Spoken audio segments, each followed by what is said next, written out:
the supply chain has been destabilized. So energy prices have hiked globally, and because we don't have refineries as a major oil producing nation, we have to import, which is where the subsidy comes in. So this is like double inflation now. You are paying one for the high energy prices that you import in terms of PMS, and then you pay again because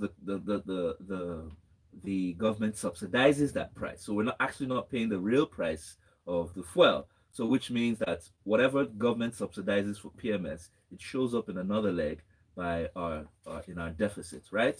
Now, also, despite the fact that the Russia-Ukraine war hasn't ended, it still escalated with some bombs last night.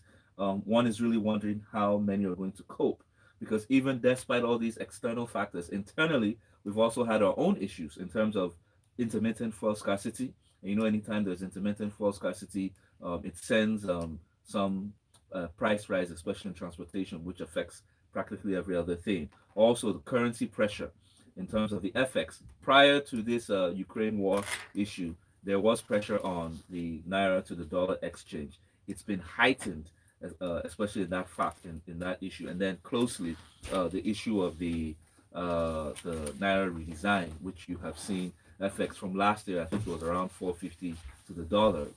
Till this point, this is almost 10 months after, it hit an all-time high of 900, and just about last week it came back down to um, about 680, 700.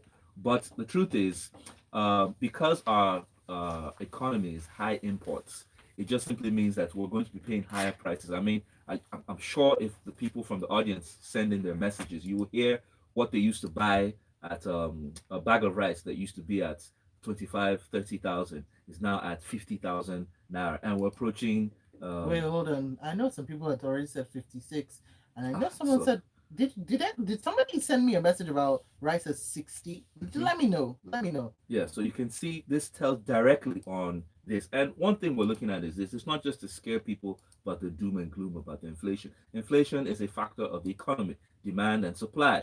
Now, will the federal government take the hard decisions? Because there are fiscal decisions necessary to create funding for this country. Because right now, with the crude oil theft going on, it is a not just a cancer, an open wound in the federal government's economic planning, because as long as they're not making the revenue required to be able to give the naira some value or push back some revenue or meet up with obligations, this inflation is going to dog us for a long time to come. Oh boy. All right, let's take a look at this next article, which comes in from the Guardian newspaper. A very interesting one because we have answers. Let me put it that way. So, from the Guardian, Obi replies Soludo as Atiku canvasses restructuring, and what has been in up for discourse on social media, on news channels, everywhere really is the piece that was written by Anambra State Governor Soludo and the former governor and current Labour Party presidential candidate replied to his remarks in at the summit at he yesterday he gave a response um, on Soludo's article written out History Beckons and I Will Not Be Silent. And so he was speaking at the Lagos Business School Alumni Conference. And he basically said, I've done my best, you do yours. But more interestingly for me, well, very, very interesting, and we'll talk on that. But also hearing from the PDP presidential candidates and the Labour presidential candidates and their plans for Nigeria should they, you know, get the top ticket. Right, Chopper, we are actually in the season and it will get interesting and more interesting and most interesting as we approach February 2023. God willing, we will all be here. The elections will come and go. But what is so interesting for me in all of this is that okay, so quite a number of things that has been gray to us on this side of governance are becoming very obvious. So now we understand that politicians also know that government is a continuum because he has said government no they finish. Mm. I have done my little, he should continue from where I stop. Okay, so in all of this, we can begin to see the thinking of the people who are in position of leadership, those who are aspiring to leadership, what they think of us, how they feel about things around them, and what all of us need to take away from all of this back and forth within them. And so the debates as to why people are, when I woke up to the story first, some people said the governor should not have written that kind of thing. But the man, even in his speech, in the article, already said people told him not to respond, but he thought that he should respond for posterity. I love how he used the man in the arena. Exactly. And then after then, people started saying, if I was Obi, I would not respond. You know, but if both of them have not spoken to these things they spoke to, the clarity that we are getting about making our decisions, our choices as to people who will be in a position of leadership for us, who will lead us, we will probably not get it. And we need to be documenting these things for not because of now, but for posterity. And so I'm sorry to interrupt you. I just wanted to ask if you can speak a little more to that clarity that we get, because it's usually in the back and forth whenever something breaks in the machinery of governance that we start to see the information, which shouldn't we already be privy to that information? Exactly. That's what we say, that all politicians are friends. You can see even in all of this, both men refer to each other as brothers. So it means that Mr. Obi says he's my elder brother. No, he's my senior brother. You know, we are very close. He used those two sentences. So you can see that it is in politics, as they say, in that side, it is only when there is a disagreement that we get to hear the things that they keep away from us. So all of these things that we have had now, it is because there's a disagreement. I spoke to him to just come back to a PDP, to come back to APGA, and all that. So you can see that in all of this, the interest of the politician is always first. Is when there's a child, is when there's a problem between them, that they start telling us what happened in the past, and then helps us to see the kind of people we're putting up for leadership. I like it that these debates are going on. I like it that the media is exposing people in position of leadership, people aspiring to leadership, to us we can see.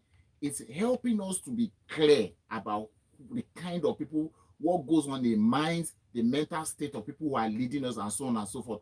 So now come back to the issue itself here. He's gone here to speak about his plans. Mr. Obi's gone around here to speak about his plans for Nigeria.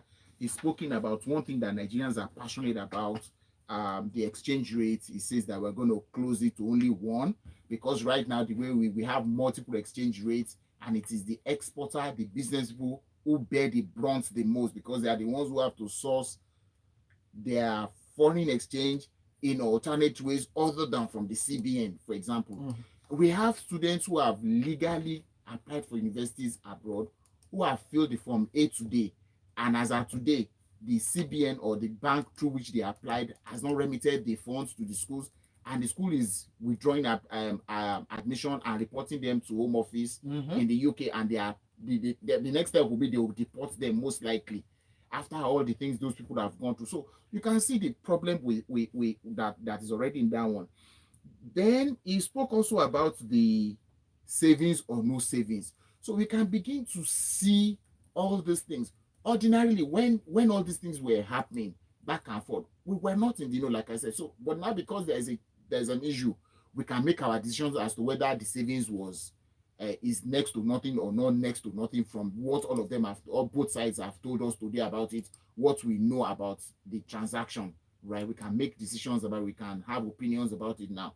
Then the little bit of it that is amusing is the Ohaneze Ndigbo, who now said that because Governor Soludo said some things, that they are dragging him to some deities.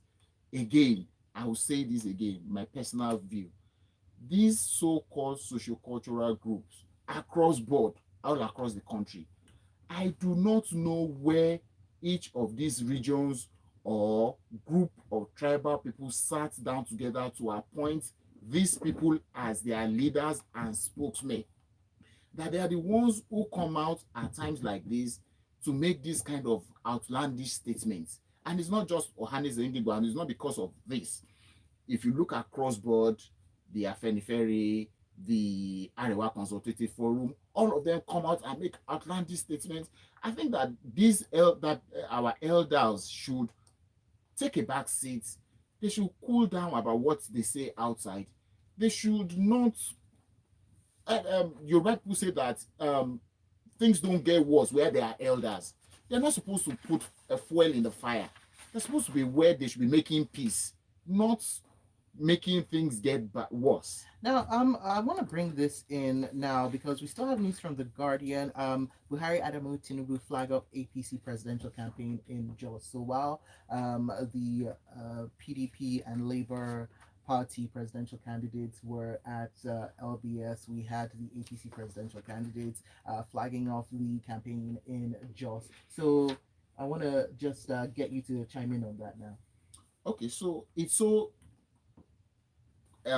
coincidental that on a day where the presidential candidate of APC should also have been at that event at the LBS, I'm imagining that he was also invited.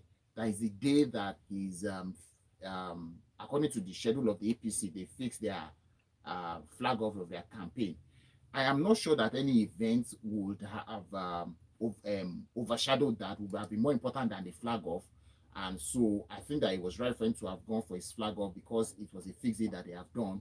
He will probably have other opportunities of engagement at other levels of other things. Well, at some point, at this point, it will be to the loss of the APC that their candidate was not there to present himself and his ideas at that event.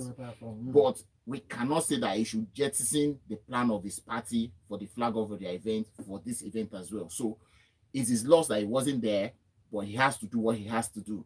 Now, the bit of it now is that at that event, all the governors of all the APC states, there were 22 of them, all members of House of Assembly, National Assembly, many states House of Assembly members of the APC, the president were at that event. The implication for me was that for the period that event held, government was at a standstill. Because, I mean, you cannot take everybody out of their normal job functions on a day to go and do, which I understand, but I'm just saying that I understand that it comes with political season, but it means that no governance is at a standstill for that period. For those people will say, okay, it's just 2 hours, just 3 hours. But let's imagine something happen that is due to any government attention at that point. So while it is important to be to have your campaign, but you need to be able to select people who will go to represent everybody across board. Not that everybody has to go there. Then the death of a member of the Lagos State of Assembly representing Mushi 2 at that event casted a little bit of gloom on the event. He was said to have slumped and died after the event, or during or after. Condolences to his family, Lagos State government, and all of the people that surround him.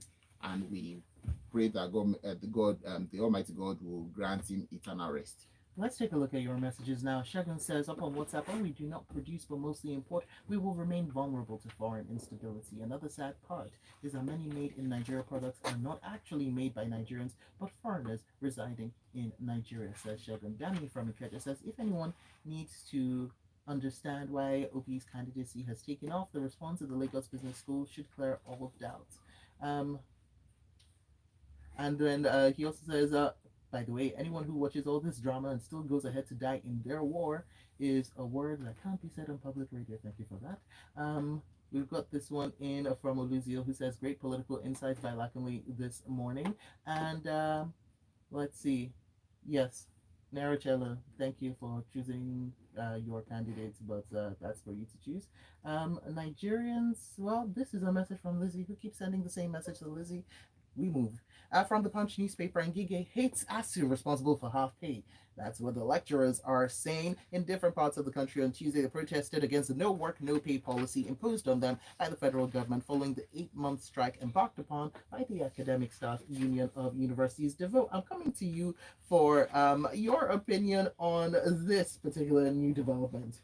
Yes, is it new? I think we saw this coming, but it's very, very extremely unfortunate because we're back to square one. The lecturers yesterday, through the various branches in ASU, went on a one-day protest, which they said they would turn into a lecture-free day. This was supposed to be their option or their avenue to vent their grievance with the federal government on the no work, no pay implementation, which took place in October, where they got half salaries.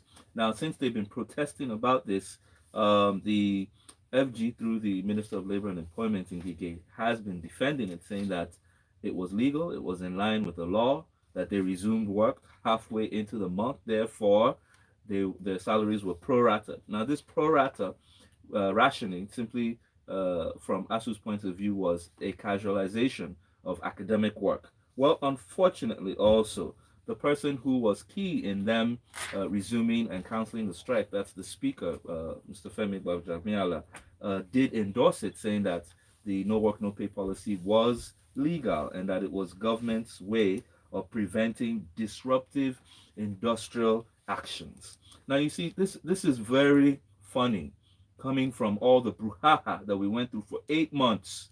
And then the speaker came, I think, about 3 times intervention, and finally at one meeting, which up till date, we haven't confirmed what was agreed. They decided to call off their strike.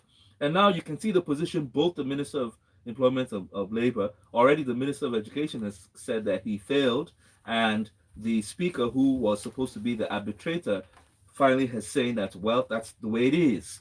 Now, I've always said that I blame ASU for this position because they actually had government at the jugular. And what I mean by that is they had government attention, and it would have seemed as if the government was acting in their interest. But you can see here, and which we've always known, that government clearly was not interested in elevating tertiary education. Now, I ask this question: should ASU be punished for fighting for the improvement of the Nigerian tertiary education? Question one. Question two: in whose interest is it for the students now to have been at school who are not learning because the lecturers are not teaching? In whose interest is it? We're back to a lame duck situation. Now, literally, I can assure you, I can almost guarantee you that any attempt that ASU makes, whether to go on strike or whether to seize results or whether to not to teach, nobody in the federal government is going to respond to them. And this is what we were trying to avoid. It is very unfortunate for the Nigerian tertiary education system because it's a complete loss to the students to be on campus and not be learning. Just when we thought it was all over, it definitely wasn't. Your messages are coming in up on WhatsApp to 0809 440 You can also leave a comment on the live chat on youtube.com/smooth981FM Lagos, or you can take things over to Twitter using the hashtag FreshlyPressed981. All right, so we're going to go now into our next story. Actually, let's read some of these messages because they are coming in fast and furious. So this one, Fabian from Ekbe says the present state of affairs should encourage us to ensure we vote a hands-on president, governor, etc., and ensure that such persons will be held accountable. This one in from David says regarding the APC flag off and Lakunle's comments, the governors don't need to be in their states 24/7 for the states to function. They have deputies, ministers, civil servants at all levels. All right, we'll move on now. This message in from Tony from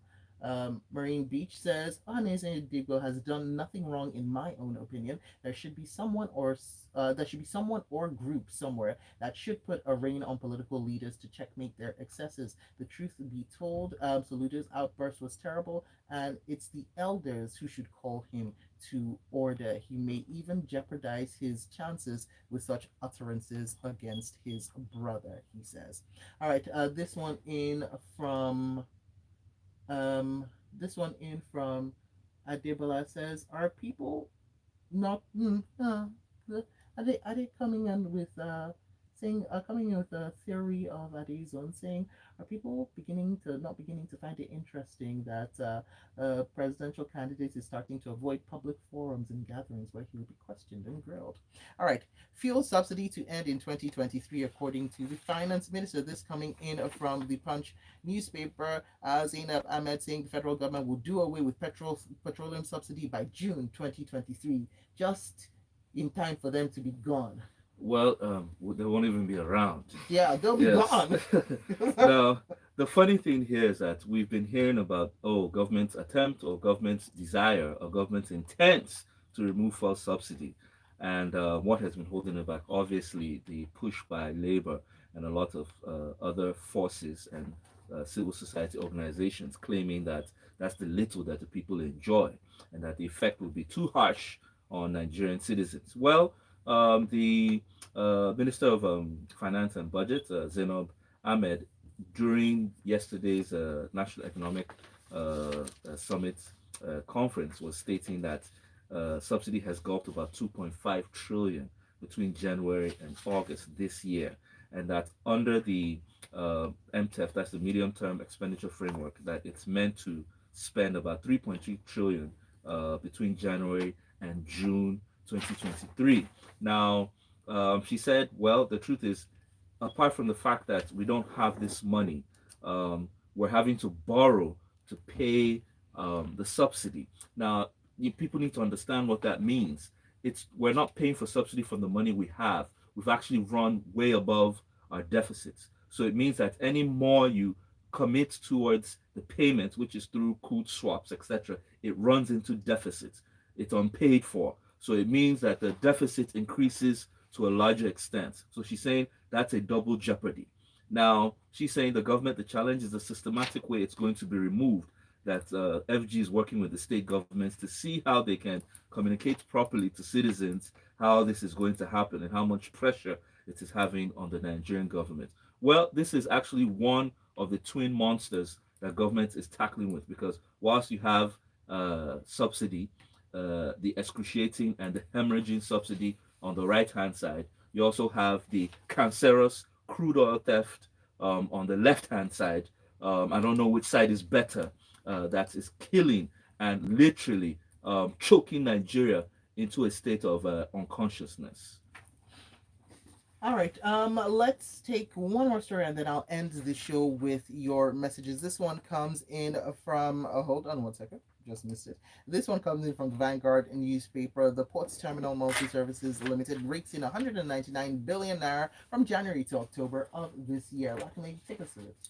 So the excuse me, the controller of the custom of the Port Terminal Services Limited, that's the one that are at all the ports in Nigeria now, tells us that between January and October, the agency made 199 billion, which is about 14% more than the same period of last year.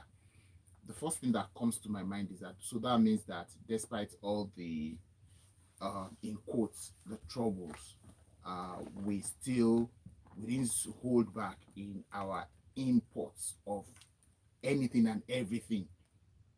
That's, we always said we need to import less and try to export more and grow more. So it just says that means that we're still out there consuming more things from outside. Don't also forget that in that period also, the customs have increased tariff on some items, including imported cars. I think they've increased that because I think sometime during the year we spoke about the raise in tariff for clearing cars and all that. So it's a combination of these things that has caused it. So it's a good thing that the government has made some money now, because we are saying that government needs money. So this money they've made is going to government. Let's hope that this money will get to the appropriate place and it can be spent judiciously to do some things for us. All right, we will leave off with messages coming in. I'll take the WhatsApp messages. This one in from Licky, who says half pay for lecturers is positive to me. In brackets, I support ASU. But now students can organize themselves and challenge and protest this government. That's it. And Wale says this inflation is real. I wanted to give my wife and children a surprise outing because of so much tension. I got to the cinema and found out that film watching is now a luxury. A film I used to watch for 1,500 naira is now 6,000 naira. Oh, No. oh wait, we know what film it is. Are you sure that was not The Family? There's a reason. It's because there's inflation, but also I think it was just particularly for that movie. Yeah, that film. It's hot right now. The hotter they are, the more expensive they are. Wale goes on to say, "I begged my children and wife. I just turned back and gave her the 24,000 naira to cook." Thank Have you. you? And Dami from Ikeja says, oh wow, this government is busy laying landmines for the next administration to deal with. It will be well. Well, we have come to the end of the show. Thank you so much for your participation and for your comments. You can catch the replay up on youtube.com/smooth981 FM Lagos. Make sure you do that. And of course, make sure you follow my analyst. Lakunle is at Lakunle17 up on Twitter. And Devoe remains a mystery man on social media. You can only find him in real life, and even then, he may run away from you. That is that for Freshly Pressed. Coming up, 8:15 at Sports inside the locker room. Is it Wakanda? At 6,000. Pardon? Is it It's Wakanda? Wakanda. It's Wakanda. It's Yeah. This is What it Wakanda. is, that's My what cousin it was is. like, I want to go and see Wakanda this weekend. The prices are still expensive. It's But is it selling or people buying? people People are